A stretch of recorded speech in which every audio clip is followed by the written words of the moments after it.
kerecsensolymoknak a nagy feszültségű oszlopokon való költése a faj életét figyelembe véve egy új jelenség. Ezek a madarak régen is hasonló élőhelyeken éltek, csak éppen más ragadozó madarak fészkét foglalták el költész céljából. A nagy feszültségű oszlopok megjelenésével hamar lépett a természetvédelem, és mesterséges fészkeket helyeztek ki az objektumokra. Napjainkban a hazai állomány 90%-a ilyen fészkekben költ. A kerecsensolym egy fokozottan védett faj Magyarországon, 1 millió forint a pénzben kifejezett természetvédelmi értéke. Ez a legmagasabb természetvédelmi értékkategóriába tartozó madárfaj. Az országos állomány azon 200-250 pár lehet.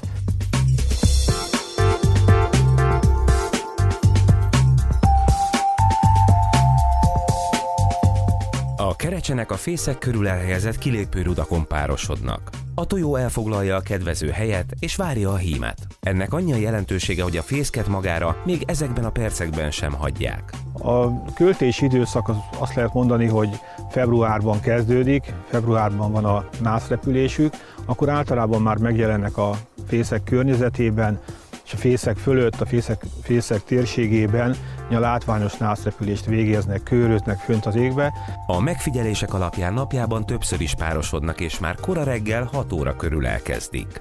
A párosodás a kotlás időszakban is tart, hiszen az első tojás után még több megtermékenyített, a szakemberek által szemes tojásnak nevezett tojást kell kikölteniük. A költőcsésze az a mélyedés, amit a kerecsentojó a műfészek kavicságyába mélyít. A nászrepülés időszakában az ösztöneire hallgatva kezdi a mélyedést kialakítani. Később ebbe a mélyedésbe kerülnek a tojások, amit felülről melegíteni fog, vagyis kotlik. Akkor a sólyom elfoglalja a műfészket, mi a műfészkekbe kavicsot szoktunk rakni. Varjúfészekbe vagy egy jegerészőfészekbe van egy természetes fészekcsésze, amit a madarak kialakítanak apró vékony ágakból, és az már úgy önmagában elegendő a sólyomnak, vagy az ott költő madaraknak, de egy ilyen mesterséges fészekbe nem lehet ágakat beletenni, részben elektrotechnikai szempontok szerint sem, hiszen ilyen éghető, gyúlékony anyagoknak a felhordása ezekre az oszlopokra az rendkívül veszélyes.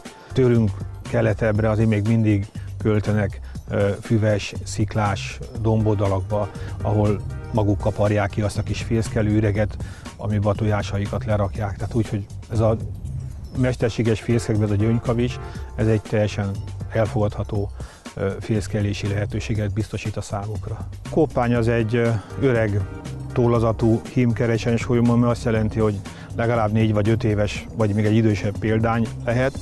A csenge az valószínűleg fiatalabb, hiszen egy olyan gyűrű van rajta, amit a kerecsensolymok jelölésénél csak néhány éve használunk, 4-5 éve. A kerecseneket gyűrűk alapján tudjuk azonosítani, mert a hímnek nincsen, viszont a tojónak 2 gyűrű van a lábán.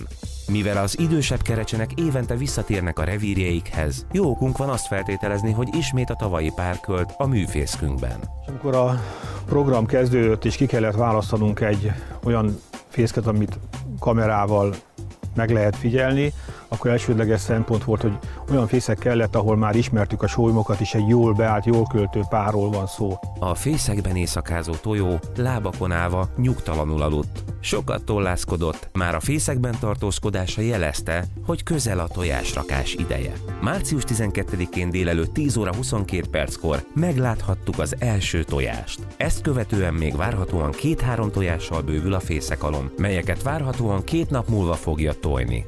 Ha azonnal elkezdi a kotlást, a fiókák kikelésének várható ideje a második tojástól számított 33.-35. nap közé tehető. A kotlást csak a második vagy a harmadik tojás után kezdik, mert így nagyjából egymás után 2 nap alatt kikelnek belőlük a fiókák. Ha nem így tennének, a fiókák között is 2 napi különbségek lennének, amik problémát okoznának. Az erősebbek elennék a később kikelt gyengék elől az eleséget.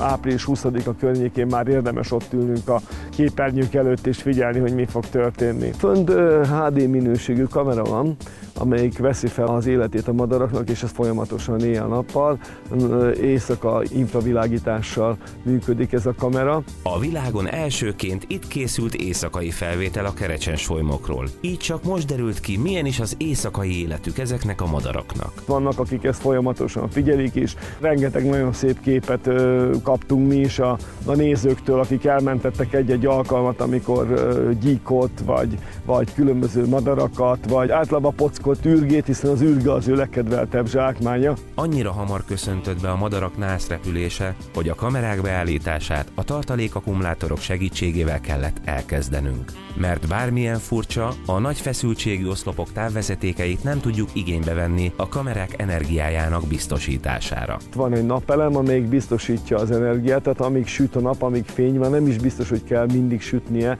elég, hogyha fény van, tehát nappali fénybe is töltenek ezek a napelemek. Amikor nincsen lehetőség a napelemeknek tölteni, abban az időszakban a kamerának a működtetését, és akkor, amikor borús idő van, esős idő van, akkor ezek az akkumulátorok látják el az energiával való táplálást. Reméljük, az időjárás kedvező lesz, és a napelemek töltésben tartják majd őket.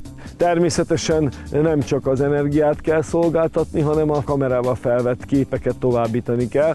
Ezt nem vezetékes úton, hanem GSM módszerrel, tehát antennával az éteren keresztül továbbítjuk arra az állomásra, ahonnan vezetéken megy tovább a képanyag és a hanganyag.